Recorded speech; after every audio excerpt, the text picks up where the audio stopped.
ये जो महेंद्र ध्वज प्रसाद की जो केस गई है उसके विषय में मैं आपको बता रहा हूं। मैं इसलिए भी बता रहा हूं कि जो एडवोकेट्स इसमें अपीयर हों वो एडवोकेट्स को ये पूरा प्रकरण पता होना चाहिए कि आखिर कैसे चला था। अब बचता है यहां पर जमीनें हमने उसको दे दी जो उसको जोत वो खा रहा था या जो रह रहा था, जमींदारी खत्म कर दी। अब यहां पर जो जोत वो खा रहा था वो हिंदू और मुसलमान था। मुसलमान ब्रिटिश इंडिया को काट कर पाकिस्तान ले गए, तो मुसलमान यहां से शिफ्ट किए पाकिस्तान। अब उस समय एवेक्यू प्रॉपर्टीज का चक्कर था, तो भारत सरकार ने एवेक्यू प्रॉपर्टी एक्ट बना दिया, यानी कि जो मुसलमान पाकिस्तान चले गए उनकी जमीनें अब एवेक्यू प्रॉपर्टी कहलाएंगी और कस्टोडियन ऑफ एवेक्यू प्रॉपर्टी उस पर बैठेगा। कस्टोडियन ऑफ एवेक्यू प्रॉपर्टी उसको अपने कब्जे में लेगा और जो पाकिस्तान से हिंदुस्तान में आए हैं उन हिंदुओं को वो जमीनें वो अलॉट करेगा। वो अपनी वहां पर छोड़कर आए हैं, वो क्लेम करेगा कि मैंने वहां पर इतनी छोड़कर आया हूं, मुझे इतनी जमीन यहां दी जाए। पाकिस्तान सरकार, ये तय हुआ था नेहरू लियाकत समझौते में कि भारत सरकार यहां कैलकुलेट करके बताएगी उनको कि कितनी जमीनें छोड़कर गए हैं और उनका क्या हिसाब होता है, और वहां की सरकार हमको बताएगी कि कितने लोग वहां से यहां आए हैं। रिकॉर्ड तो, लैंड रिकॉर्ड तो सबके पास है, और उनको यहां पर अलॉट कर दिया जाए, या धन के रूप में दे दिया जाए, कैश दे दिया जाए, या फिर उनको जमीनें दे दी जाए। ये तय हो गया।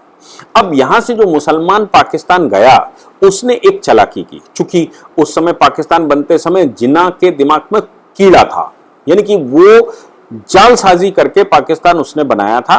वो हिंदुस्तान से जमीन काटना चाहता था, किसी तरह से उसको फ्रेश जमीन मिल जाए।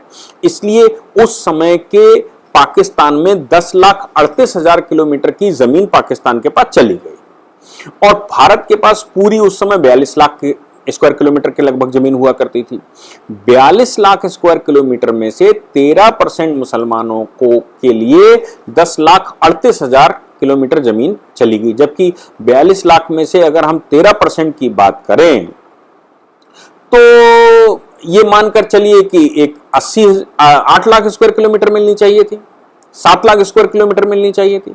तो 7 लाख स्क्वायर किलोमीटर की जगह जमीन दे दी गई 10.5 लाख स्क्वायर किलोमीटर, यानी कि पूरे हिंदुस्तान के मुस्लिम वर्ग वो पाकिस्तान शिफ्ट करने के लिए हमने उनको जमीन दी लगभग 20%, और बल्कि 20% से भी ज्यादा हम 25% की बात करें, जबकि उनकी आबादी 13% हुआ करती थी।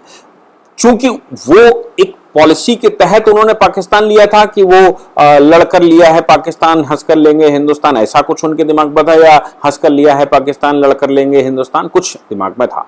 जिन्ना के दिमाग में ये बात बैठी थी कि हमने पाकिस्तान बना लिया है, अब पाकिस्तान से हम सशक्त सेनाएं बनाकर हिंदुस्तान को फतेह कर लेंगे और पुनः हम शासन स्थापित कर लेंगे। 800 वर्ष तक उन आक्रांताओं का शासन यहां रहा।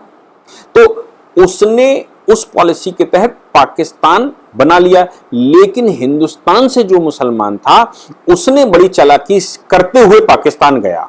मेरी मोहसिन रजा साहब से बात हुई। मोहसिन रजा उत्तर प्रदेश में मिनिस्टर रहे हैं माइनॉरिटीज के। उन्होंने कहा कि साहब हमारी दादी भी पाकिस्तान जाना चाहती थी, हमारी दादी ने वक्फ बना दी थी उस समय, क्योंकि उसको ये लग रहा था कि हम यहां से जाएंगे तो हम जमीन क्यों भारत सरकार को देकर जाएं, हम इस पर वक्फ बनाकर छोड़ जाएंगे। चूंकि वक्फ एक्ट यहां पर जीवित रखा गया, इसलिए जो वक्फे बना दी गई थी वो वक्फ बोर्ड के पास चली जाएगी, उसकी प्रॉपर्टी, यानी कि पाकिस्तान में जिन्ना संभालेगा पूरी प्रॉपर्टी को और यहां पर वक्फ बोर्ड संभाल लेगा। तो जमीनें यहां वाली भी यही बनी रहेंगी और पाकिस्तान नई जमीन पे बन गया। 10,38,000 फ्री में चली गई। दूसरा, यहां जिन लोगों, जो यहां के लोग थे, यानी कि मुसलमान जो यहां से गए, वो क्या चालाकी कर गए कि उस समय डीडे बनाकर अपने यहां पर जो लोग रह गए या रोके गए ऐसा कह लीजिए, उन लोगों को वो जमीनें लिखकर चले गए, ट्रांसफर करके चले गए, या स्टैंप पर लिखकर चले गए, उनको कब्जे दे गए और चले गए पाकिस्तान।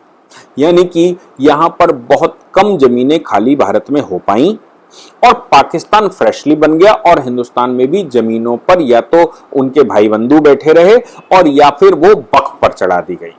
जब मोदी जी की सरकार वहां गुजरात में बनी और जब ये बात चली तो 2013 में उस समय कांग्रेस सरकार ने वक्फ एक्ट में एक संशोधन कर दिया और वक्फ को अब एक ऑटोनॉमस बॉडी बना दिया, यानी कि अब सरकार के मातहत ना आने वाली बॉडी है ये ऑटोनॉमस बॉडी। सरकार केवल नॉमिनेट तो करेगी उनके मेंबर्स को, लेकिन ये ऑटोमेटेड बॉडी है। और ऑटोनॉमस बॉडी का मतलब ये होता है कि इसके किसी भी कृत्य को हाई कोर्ट, सुप्रीम कोर्ट के अलावा कहीं चैलेंज नहीं किया जा सकता, सरकार इसमें इंटरवेंशन नहीं कर सकती। तो ऐसे करके वक्फ ने उस समय की जमीनों पर अब क्लेम करने शुरू कर दिए देश भर में। हुआ क्या कि 1962 की जब लड़ाई हुई तो डिफेंस रूल्स बदले गए। जिन लोगों ने चीन का साथ दिया, चूंकि चीन का साथ पाकिस्तान भी उस समय दे रहा था, पाकिस्तान के आह्वान पर भारत में भी कुछ लोग साथ दे रहे थे, तो भारत सरकार ने 1962 में डिफेंस रूल्स में संशोधन कर दिया और यह कहा कि जो लोग भी उस समय चीन का साथ दे रहे थे वो उनकी सारी जमीनें, प्रॉपर्टियां जब्त की जाती हैं। वो सारी प्रॉपर्टियां एनिमी प्रॉपर्टी घोषित कर दी गई और वो प्रॉपर्टियां भारत सरकार की हो जाएंगी। 65 की लड़ाई पाकिस्तान ने इसलिए कर दी क्योंकि 62 की लड़ाई हम चीन से हार कर बैठे थे, इसलिए शास्त्री जी यहां प्रधानमंत्री बने तो पाकिस्तान को लगा कि अब ये अच्छा अवसर है हिंदुस्तान को फतेह करने का, हम हिंदुस्तान फतेह कर लेंगे। इसलिए 65 की लड़ाई, चूंकि जिन्ना की पॉलिसी ही पहले से यही थी कि हम हिंदुस्तान को फतेह करेंगे, तो 65 में उन्होंने चीन से हारे हिंदुस्तान के ऊपर हमला कर दिया। 65 की लड़ाई हालांकि उन्होंने मुंह की खाई, लेकिन 65 में अब पाकिस्तान को भी कवर कर लिया गया और डिफेंस रूल्स में पाकिस्तान के जो लोग भी थे जिनकी प्रॉपर्टियां यहां पर छोड़ कर गए थे, वो सारी प्रॉपर्टियों को एनिमी प्रॉपर्टी घोषित कर दिया गया। 1968 में केंद्र सरकार ने एनिमी प्रॉपर्टी एक्ट बना दिया, एनिमी प्रॉपर्टी को लेकर एक कानून बना दिया। एनिमी प्रॉपर्टी एक्ट के तहत अब कानूनन ये सारी संपत्तियां भारत सरकार की हो गई या राज्य सरकार की हो गई।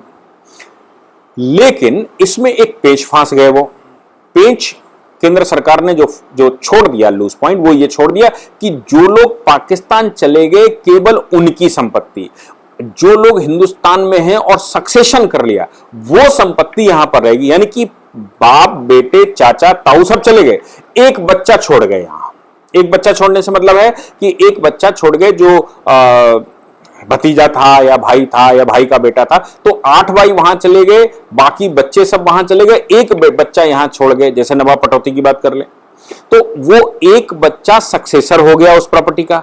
सक्सेसर होने के नाते वो प्रॉपर्टी एनिमी प्रॉपर्टी नहीं कहलाएगी, ऐसा मुकदमेबाजी में आ गया। 2016 में मोदी जी की सरकार ने एनिमी प्रॉपर्टी एक्ट में एक संशोधन कर दिया और एनिमी प्रॉपर्टी एक्ट में संशोधन यह किया कि जो लोग भी पाकिस्तान चले गए, जो जमीनें जिसके पास थी, उसका यहां सक्सेशन नहीं हो सकता, यानी कि उसका उत्तराधिकारी नहीं हो सकता, वो भारत सरकार की जमीन है। जो जमीन यहां पर जो मुसलमान रुके उनके पास, उनके नाम से जो जमीनें थी, केवल वही जमीनें उनको मिल सकती हैं। जो लोग पाकिस्तान चले गए उन जमीनों का ना तो सक्सेशन हो सकता है, ना ही उनका कुछ और हो सकता है, वो जमीनें एनिमी प्रॉपर्टी कहलाएंगी। 2016 के बाद ये देश में उन्होंने सर्वे का ऑर्डर कर दिया, राज्य सरकारों को सर्वे दिया। अब राज्य सरकारों ने अपने यहां जैसे भी सर्वे करवाया हो, मुझे नहीं लगता कि वो सही से सर्वे हुए हैं।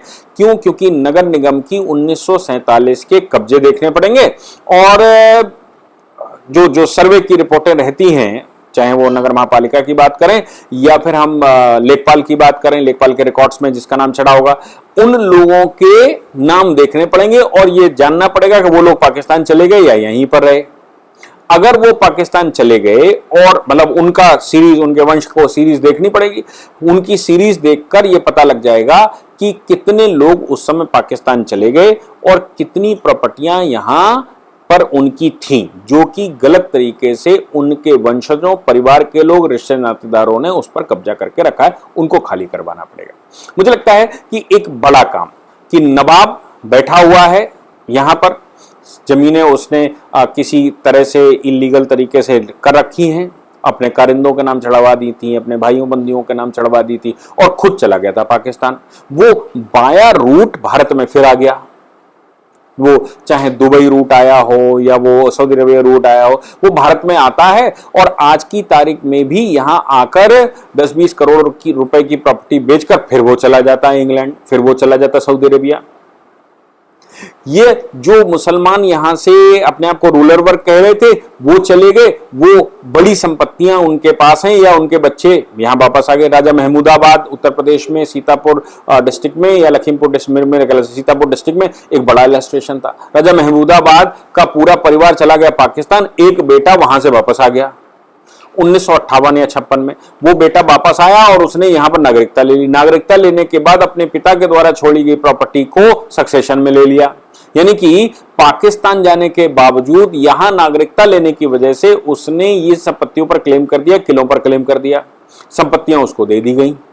4000 करोड़ की संपत्ति अभी योगी जी की सरकार ने 2018-19 में उसकी पकड़ी है और ये कहा कि भाई तुम्हारे पिताजी चूंकि जा चुके थे। अब हुआ क्या कि ये भारत सरकार उनकी प्रॉपर्टी को एक्वायर कर चुकी थी, वो सुप्रीम कोर्ट तक केस लड़े। सुप्रीम कोर्ट ने कहा भैया वंशज होने के नाते ये सक्सेसर है, सक्सेसर की प्रॉपर्टी तो इसके पास ही रहेगी और पिता पाकिस्तान भले ही चला गया लेकिन ये तो सक्सेसर है, सक्सेसर के अधिकार को देना पड़ेगा। योगी सरकार ने क्या किया कि 2019 में यहां पर लैंड सीलिंग लागू कर दिया और लैंड सीलिंग के अनुसार काम कर दिया और कहा लैंड सीलिंग के अनुसार 12.5 हेक्टेयर से ज्यादा जमीन तुम्हारे पास नहीं हो सकती, बाकी जमीनें सब सरकार एक्वायर करती। ऐसे 4000 करोड़ रुपए की संपत्ति उनकी एक्वायर कर ली भारत सरकार ने, जो गलत तरीके से बेटा होने के नाते क्लेम कर दी गई थी, गलत तरीके से भारत में आने। ऐसा पूरे भारत में एक बड़ा नेक्सस आज भी है। महेंद्र ध्वज प्रताप सिंह उसी का एक इलस्ट्रेशन है। उसी तरह से मुस्लिमों का भी यहां पर नेक्सस है।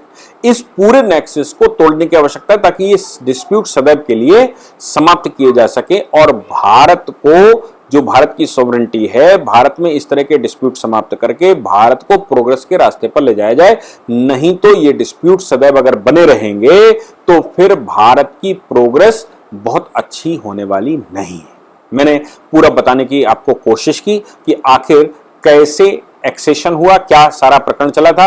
बाकी आप लोग अगर इसको पूरा सुनेंगे, डिस्ट्रीब्यूट करेंगे, बुद्धिजीवी जानने की कोशिश करेंगे, इस पर नोट्स बनाने की कोशिश करेंगे। मैंने आपको सोर्सेस भी बताया कि कहां से ये डेटा मिले, वहां से डेटा आप कलेक्ट करेंगे तो आपको पूरी बात समझ में आ जाएगी कि आखिर माजरा क्या है। जय हिंद, जय भारत, वंदे मातरम।